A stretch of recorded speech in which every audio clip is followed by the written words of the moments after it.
First, I want to thank everyone for being here, members of the media, all of our elected officials, Mayor Johnson, Police Chief Norman, Alderwoman Shantia Lewis, our supporters, Arnita Holloman of the Office of Violence Prevention, Jason Abraham, and all of our board members. But most of all, I want to thank the family members and friends and colleagues of our two victims for being here today. It takes an immense amount of courage to come here and ask for something that you desperately need: closure, peace, and healing. Today we would like to announce that these two families have chosen to put up $10,000 rewards each for the unsolved murders of their family. Milwaukee Crime Stoppers would like to encourage anyone with information to come forward with an anonymous tip to help catch the people who committed these heinous crimes. Milwaukee Crime Stoppers automatically adds $1,000 to each homicide, making the total amount a tipster would get for each of these cases $11,000. Jenny Herr was 6 months pregnant and killed in an armed robbery just 3 months before her baby was due in her home. Krystal Tucker was killed after the shooter was denied entry into a downtown Milwaukee nightclub. I'm up here asking the community to help families of these two victims. I'm asking everyone to help provide closure, peace, and healing for everybody involved. Also, think about what you could do with $11,000 just by anonymously calling in a tip at 414-224-8477 or using the P3 tip line without anybody knowing who you are. And that goes for all the crimes that are happening in Milwaukee on a daily basis. It's that easy. Pick up the phone, open the app, submit a tip, then call back with the anonymous code that you get, and you can pick up cash at an undisclosed location. Using this method, Milwaukee Crime Stoppers has been able to solve over 40 crimes as well as 4 unsolved homicides in the 2 years of existence. We've given away over $14,000 in reward money, but we need to do more. We must make a bigger impact in the city, and in order to do that, we need the public's help. We have another announcement in just a bit, but right now I want to turn it over to Jenny Herr's mother and sister, and then Krystal Tucker's co-workers and friends to share their remarks. Krystal's family can go first.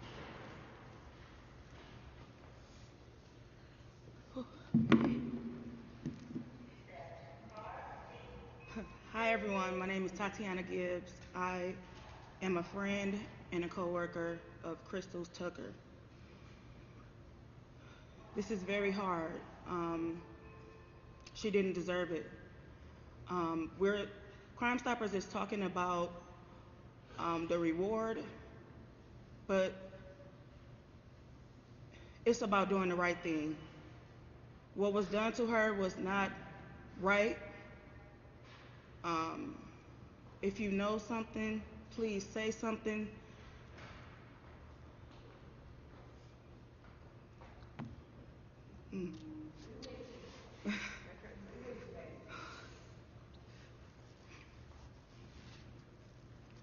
You know what you did was wrong. It was very senseless, and she didn't deserve it. Whew. So how are we doing? We're getting through it, but it's very hard. You're out there, I guess, living your life, and she doesn't have one anymore. Her mom had to come here and leave without her daughter. It's not right. These senseless crimes need to stop, and if you know something, please say something. There's no way you should still be out. No way. Whew. To Krystal's family, please keep them in your prayers. As I said before, it's very hard, and grief is very hard to deal with, especially when it's not expected. I would like to thank everyone for their continuous support of Krystal's family and the Brownstone staff. Whew. But please, if you know something, say something. Thank you.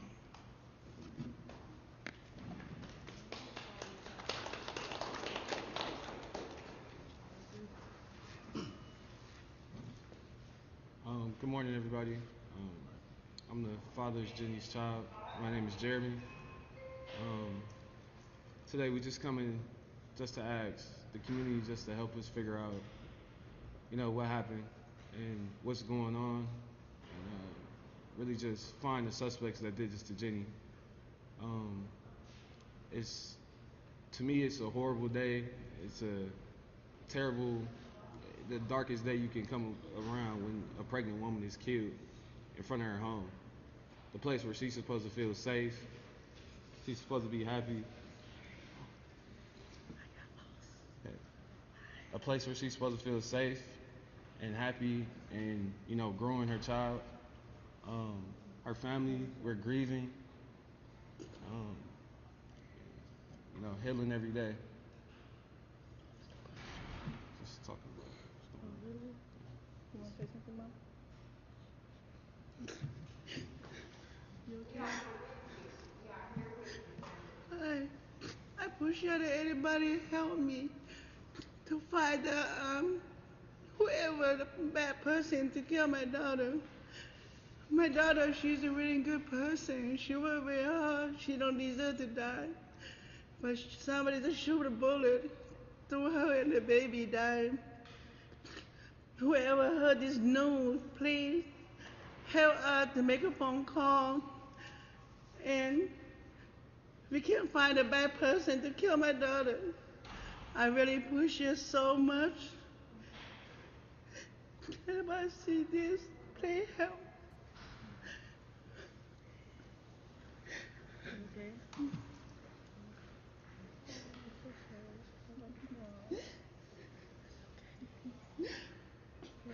You okay? I just want to thank everybody for this. Um, I just want to kind of like let you guys know what she meant to me. I've never been separated ever in my life. So for 24 years, I had her. I walked through life with her. Imagine having somebody where you didn't have to question the loyalty, the love, the respect. She was my children's other parent.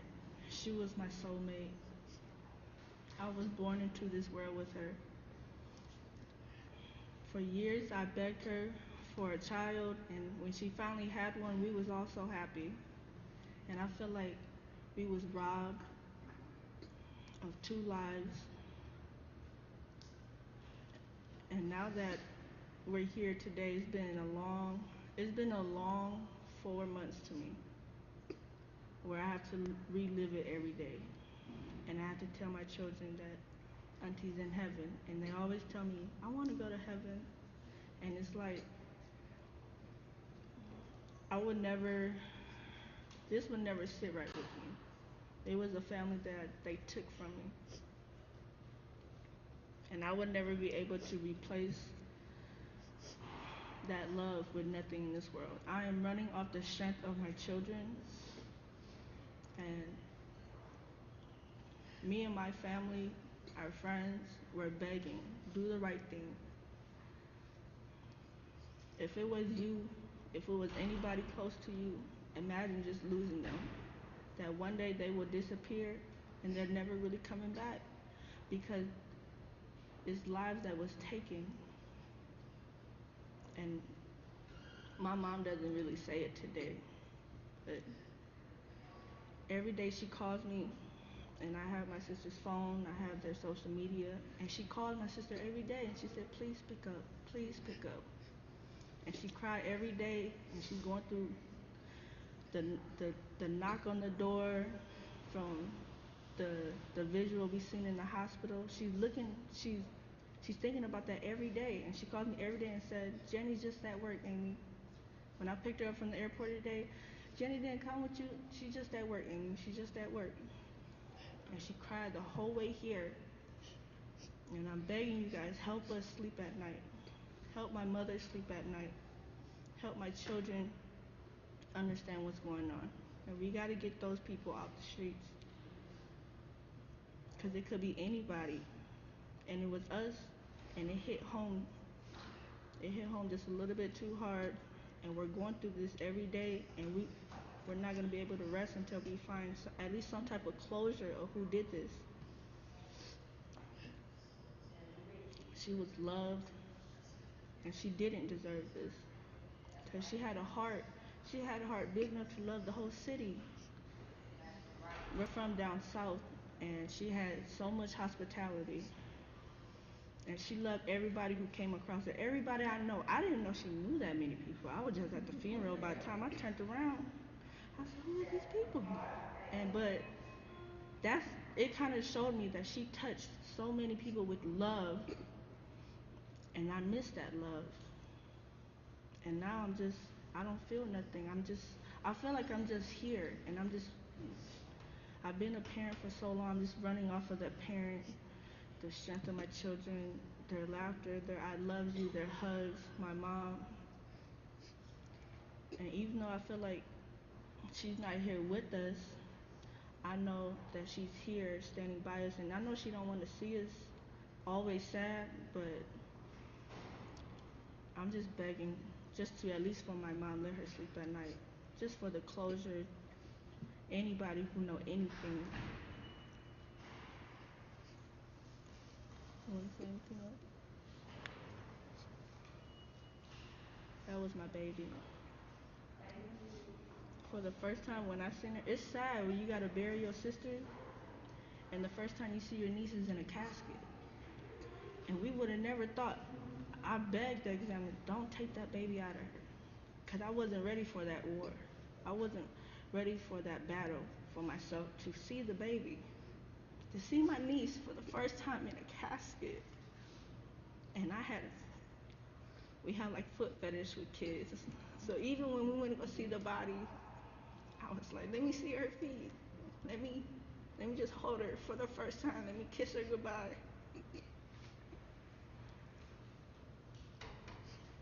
They took everything from me. They took everything from me. My whole life, I walked it with her. And you see so much life with somebody, and they take it away for nothing. You would have thought she would just went home. She was at home. It's not like she was anywhere at the wrong place at the wrong time or anything. She was always protecting those that she loved, and I really felt like she walked out there trying to protect the person that she loved. Regardless of what was going on, that was still the father of her child. I don't know. I don't know anymore. Just walk. I'm just begging everybody to walk this journey with me, feel what I feel, and if you're seeing this, do the right thing. Just please. You okay? Come on. You okay?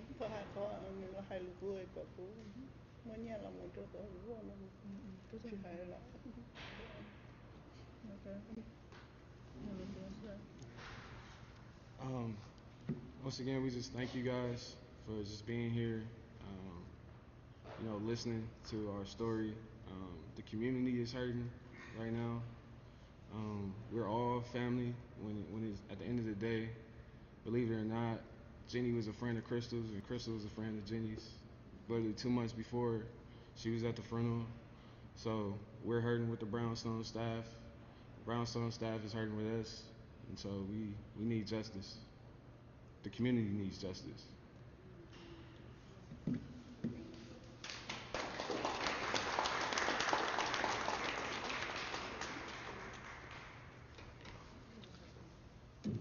Well, good morning, everyone, and thanks everyone for being here, especially to all the organizers of Crime Stoppers and all of our partners in the community.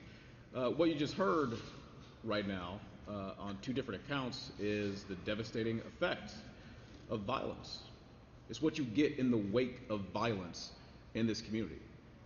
Too often we talk about violence and it seems like a passive thing, something that we've grown numb to, something that we just accept as a daily occurrence in this city. But I'm here to tell you, and all these folks are here to tell you, that it's not normal. Certainly those families and those friends that you just heard from, they'll be the first ones to tell you that it's not normal.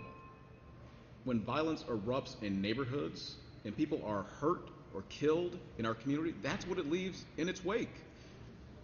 You may be mad at somebody and want to extract some level of revenge, but look what you leave behind. You leave behind mothers and sisters and fathers who are broken, who are shattered because a little piece of them, a big piece of them, has been taken away forever. And for what? For senseless violence that you could have resolved the issue with words? Or even back in the day, you know, folks would fight. There'd be fists thrown, but you could live to see another day. We got to get beyond this. We've got to get beyond this, and we have to do it together as a community, as a city. Otherwise, we're going to have in neighborhoods across Milwaukee families that are broken and shattered because of the violence that is affecting them. Now, I've said time and again, when people cause death, harm, or destruction in our community, that they should be held to account. That's every single person, no matter who you are. If you hurt somebody, if you kill somebody in Milwaukee, you should be held to account. We see too much of this in our community. And I'm glad the people are here to rally the community to do something that all of us should do, and that is speak up. That's what these families have asked for. Speak up. If you see something wrong in your neighborhood, if you know somebody's out there causing death, harm, destruction, violence, damaging our neighborhoods, ruining our quality of life, then speak up. The Milwaukee Police Department has an anonymous tip line. You ought to use that anonymous tip line. If you're not comfortable talking to the Milwaukee Police Department, then guess what? Crime Stoppers has an anonymous tip line. It's here before you. You should use that anonymous tip line. When you do that, you're protecting not just yourself and your family in your neighborhood, you're also making every neighborhood across the city safer and removing violent elements off of the streets so that your daughter or your sister or your child is protected against folks who will cause senseless violence and destruction in our neighborhoods in this city. That's what we need. Everybody has to be in the game. The police cannot do it themselves. They simply can't. You can't have a police officer in every corner. You can't have a police officer in every home. That's just impossible.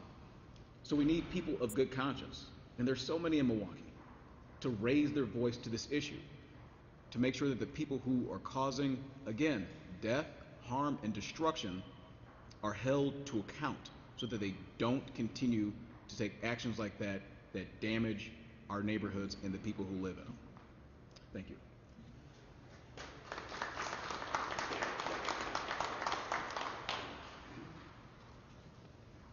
I'd just first like to take the time on behalf of the Milwaukee Police Department to extend our condolences to the grieving families. This is the face of the pain and the hurt that is the result of senseless violence in our community. I've said on many occasions the Milwaukee Police Department is information driven. As much as what the mayor has just said, that we do have a distinct responsibility to ensure safety, we can't do it alone. We understand that there's many platforms, many tools that assist us in this work for public safety. Crime Stoppers, Channel 58, the residents, the government officials, our activists, we're all part of this work for public safety. I'm often asked, how do I look at 2022 in regards to what we have dealt with, not only in 2021, but also 2020? I still say, without any hesitation, hope. And why do I have hope? Why am I optimistic? Please look behind me. I've seen many of the cameras scan behind me. You have a cross-sector of the community standing tall before you. This is how we address our safety in our community.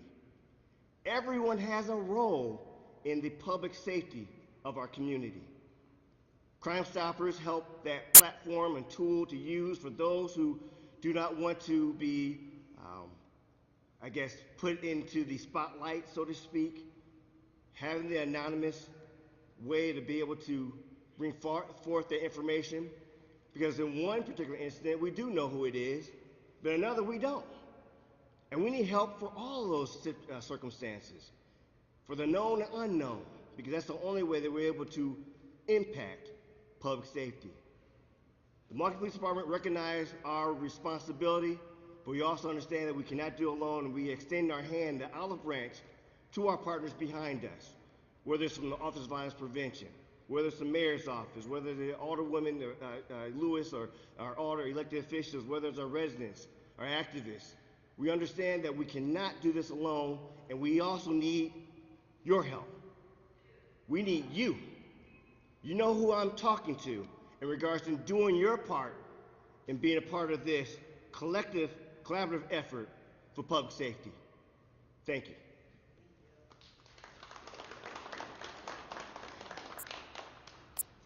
On behalf of the City of Milwaukee Office of Violence Prevention, we offer our sincerest and deepest condolences to the family and loved ones of both Jenny and Krystal.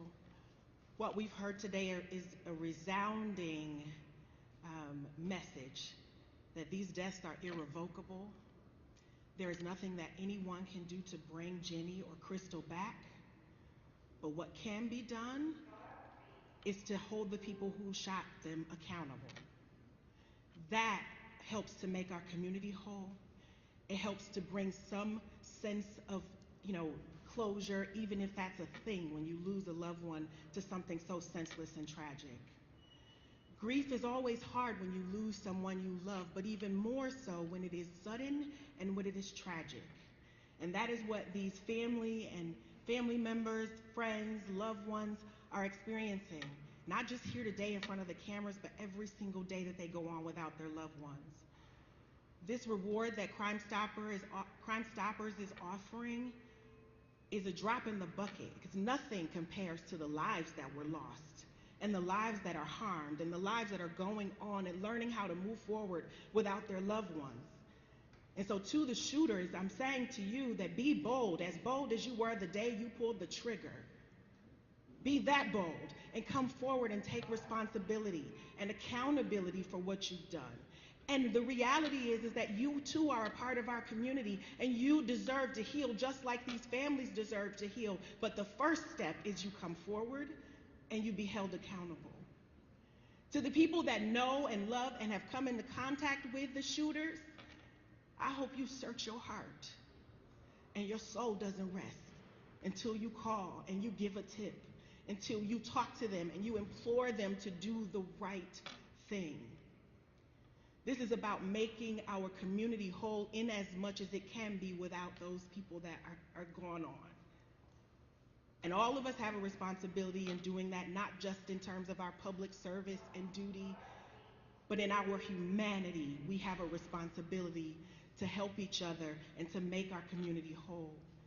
So please call the tip line, get the reward. Nobody cares what you do with the money. All we care about is that people come forward and they are held responsible. These families get justice, and that everybody, including the shooters, including the people that know them, you also get to process and heal. Thank you.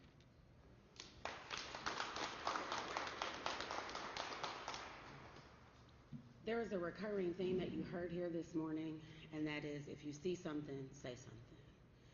One of the things that is something that we have to break in our community is this no snitching policy. That is something that has reverberated through the generations, but as we were creating Crime Stoppers a few years ago, this was the very reason why I wanted to make sure that we brought this to the community.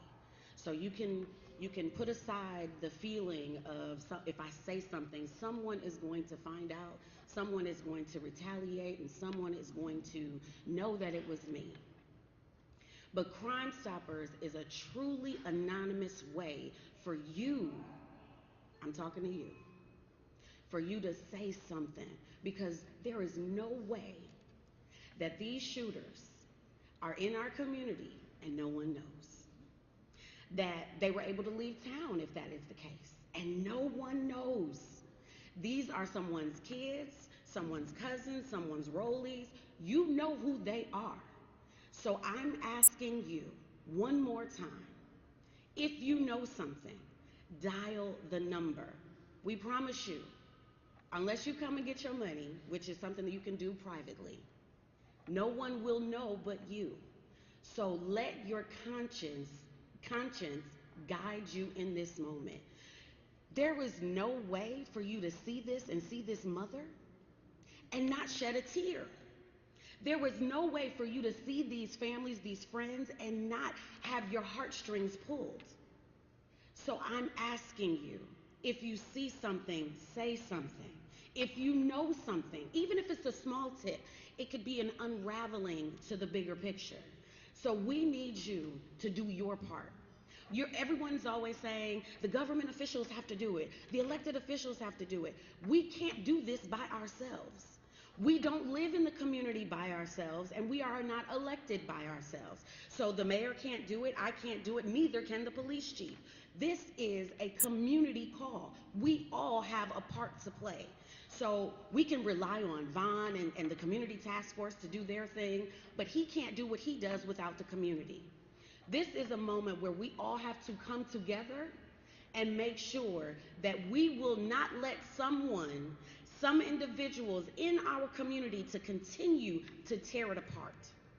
So this is where the buck stops.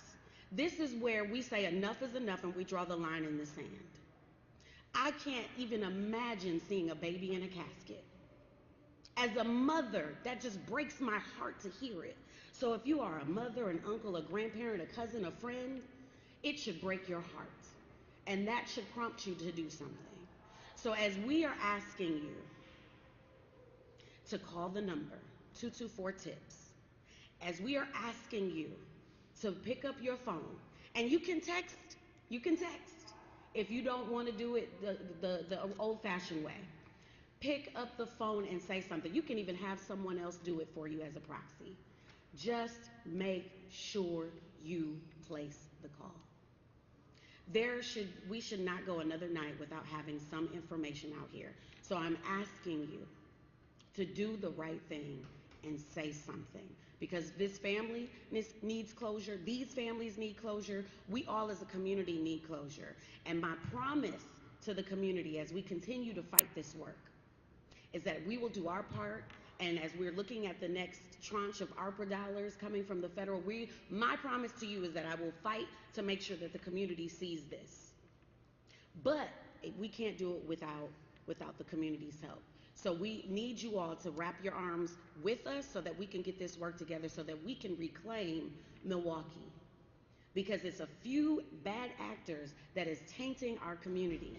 And we are done. I don't know about you, but I'm tired. So I'm asking you to do the right thing as we continue to do the work that we're doing. Thank you.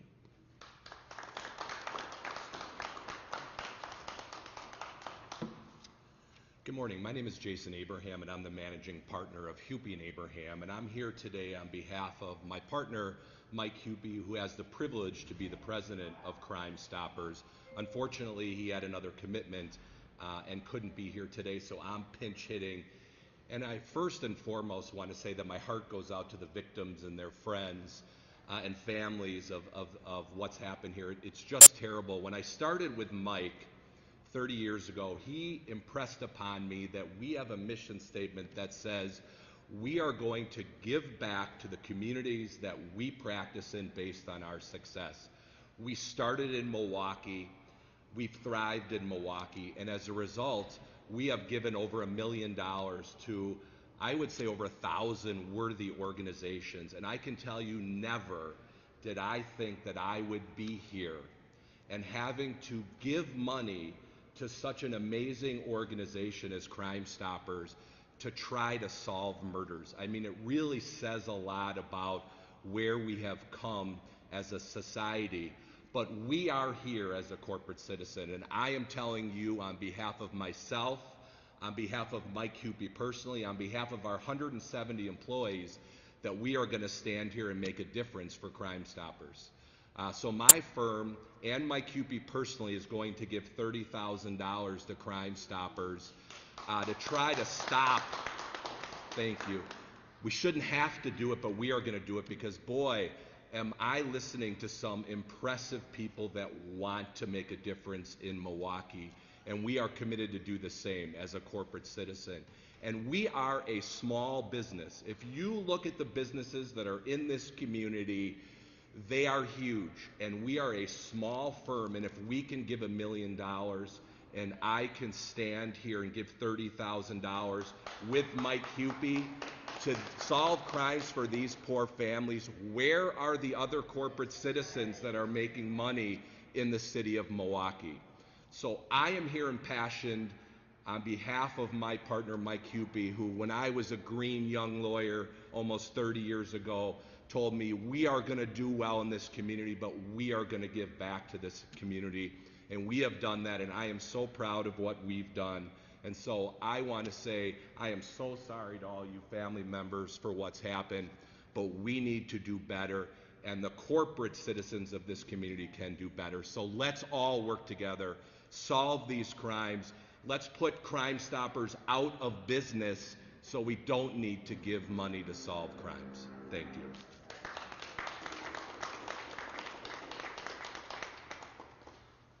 Hello, everybody. My name is Camille Mays, and I am a board member of Crime Stoppers.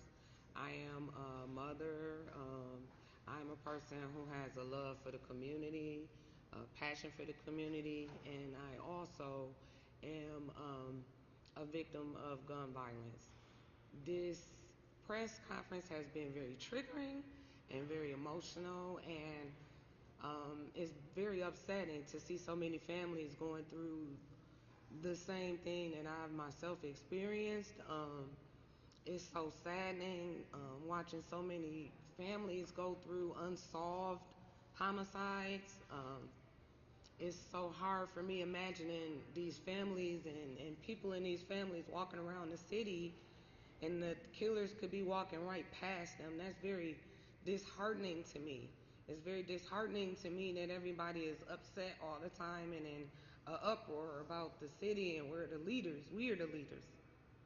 We are the solution. We got to start stepping up. We're giving our city up, and we're looking around for somebody to save it. Nobody's going to come save us but us. Nobody. And we have to keep fighting. We can't keep giving up and moving away and doing certain things, and to each their own, but it's a lot of people in this city who just not doing what they could do. And y'all have to step it up. These families need support. It never goes away. These people had a piece of them ripped from them that are it's never gonna come back. They're not even the people y'all knew. So I'm not really long-winded, because like I said, it's very emotional. I'm so sorry that Jen and Krystal family had to experience this, and so many families. They deserve justice. Those young ladies did not deserve that. They did not deserve that. And I just wonder, when will this city be mad enough? When y'all gonna be mad enough to do something? So please, pick up that phone. I personally took up being on this board because so many families, before it happened to me, I seen them going through it. They wanted to know, why wasn't it an anonymous tip line? So I want to know, why y'all not using it? It's here, it's been here.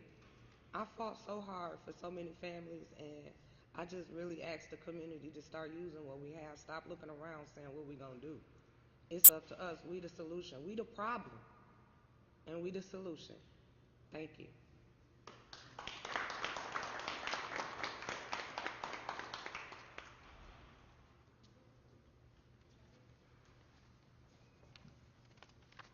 Good morning.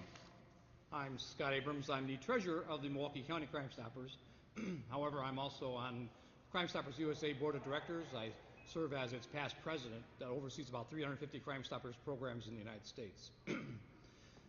I'm very passionate about this. I've been involved in Crime Stoppers for over 40 years, and the stories and the passion and the pleadings I heard from the families today are what I hear across the country, unfortunately. And so that's why we're here today. I want to first thank our distinguished guests this morning. Some profound statements, the support of Crime Stoppers and trying to help the community. That's what we're all about. But the heartfelt messages we heard, and you look at these pictures of Jenny and Krystal, and they're no longer with us. The heartfelt pleadings from the family. We want to make a difference, and so Crime Stoppers is making a difference. Crime Stoppers makes a difference because, and you've heard it, call Crime Stoppers, say it here. We need to hear from our community. When we talk about rewards, and we put rewards on the table, I'm here to tell you, and from across the country, people call in because they just want to remain anonymous. We take away the apathy and the potential for someone being assaulted because they've given information. We can do it anonymously. Only 33% of the people call back for a reward. Isn't that astounding? We've given over $177 million in rewards around the country. That's only 33% of people calling back for a reward. We've got a lot of tips. Crime Stoppers started in 1976 to provide anonymous tips, and people say, well, is it really anonymous? I'm here to tell you it's anonymous. We do it all through the information is scrubbed. There's no way. We don't keep any phone numbers or anything. We don't want your name, community. We just want your information. You've heard today people repeating that. We just want that information about these heinous criminals and get them off the street. So our promise is the promise of anonymity to everyone that calls Crime Stoppers. Again, our organization, like all the others, are tax-exempt organizations, and they're underwritten by the donations that we receive from the community. It's overseen, governed, and operated by a local community board of directors. It's not the law enforcement office. It's not the police department. This is a separate board, and that's how we can take the anonymous tips, work in partnership with law enforcement, and provide that information to them, because we're not vigilantes. We just want to get the right information to the right people to solve those crimes. And we're protected by the state laws in most states. And it works. I mentioned some of the statistics. 1.16 million cases cleared since inception in 1976, just from Crime Stoppers tips. 812,000 arrests made because of a Crime Stoppers tip. Almost 15,000 homicides across the country solved because of an anonymous tip through Crime Stoppers. And 4.2, this is with a B, billion dollars recovered in stolen property or illegal drugs seized. That's quite impressive statistics since 1976. But we can do more. Obviously, we're here today to get these other heinous criminals off the streets for these two cases particularly. But if I remember correctly, over 70 homicides so far this year in Milwaukee? Almost? Yeah, so we got to stop this. And so those criminals go unheard of as well. So we need any tips for any crimes you hear to call Crime Stoppers. We want to make a difference. How do you do that? Contact Crime Stoppers. Our number's on there, 224-TIPS or 8477. We also have the PC Tips app. You can go to your phone, download that application, and you can leave a tip anonymously in that way as well.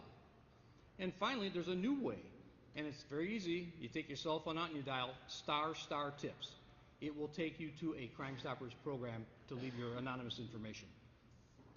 Make a difference in our community. Make our communities secure and safer for all. Contact Crime Stoppers. That ends our presentation. We'll take questions at this time. If there are any questions from the media or the audience. Will you give an update on the suspect in Krystal's case and the difficulty in finding him, and then also what's going on with Jenny's case and Krystal's case? At this time, and when I talked with our coordinator, Officer Hernandez, we don't have any tips at all at the present time on either of these cases, and thus the importance of this news conference today. We need people to step up from the community, again, anonymously, to provide that information. I don't know if this more so might be for the chief, but since we do know that there is a suspect, why has it been so hard to find him? I know tips, of course, that helps, but why haven't we been able to find the suspect? Let me say one thing, is we had our first case that we solved in Crime Stoppers was the Waz Bar suspect. And we knew who that suspect was, but he went on the run. And we heard that he was in Florida, then he was in Mississippi. We finally caught up with him in Dallas. And that was a Crime Stoppers tip in Dallas that caught that individual. Chief? I can't really add too much more to that. I mean, it's always unfortunate when we have difficulty in finding an individual who is a known suspect. One of the things that was a challenge that this particular person had no record. So this is what we're dealing with in regards to the type of impulsive actions going on with firearms in our community. We have people who are not even on the radar in regards to behaviors that are extremely unacceptable. We have to be, as a community, to stand up and say not no more in regards to the behaviors of how we are resolving conflict. Our challenge right now is poor conflict resolution coupled with firearms being used in our communities. So the challenge is, just as has been mentioned before, someone knows. Someone is not revealing the whereabouts, the activity of individuals who are known and unknown, which is why we have this here. And I hope that someone is moved, not by me, not by the mayor, not by any other elected officials, but by these families behind us, to say that this is unacceptable. How dare you do that to whoever that we know are a part of these instances out here. Thank you. Chief, question for you. Just about, like, you mentioned, like, the lack of tips, and you talked about this cross intersection of different people from our community, corporate citizens, activists, elected officials. How can we as a community break this, like, no snitching, like, how does, like, police relations factor into people becoming more open to speaking to officials and leading to arrests and like the dialogue? So it's important to take that word back. Why are we allowing people to hijack the word snitching? Snitching is if you're involved in actions. Those of us who understand who's in part of these particular situations, that's not snitching. That's being protective guardian of your community. So let's stop using this word as it's an all-encompassing answer for everyone in regards to what are you representing? Part of the criminal elements in our community or part of our community? So we need to understand that we need to be able to take back that word and use it in the way that it's supposed to be properly used in regards to that. Yeah, if you're one of the individuals part of this instance, you are snitching. But those who understand, because we all know that if you didn't do it alone, someone knows, that's not snitching at all. That's being a responsible citizen in our community. That's meaning I'm taking ownership in regards to the safety of my family, my children, the people who reside and want to have a productive, sustainable community. Thank you. Yes, thank you so much. Thank you. And I just want to make sure that we're really clear about what anonymous is. Even when you pick up your check, there is a code that you were given. That is an anonymous process for collecting your reward. So we definitely want to make sure people are aware that this is a completely anonymous process. Any additional questions?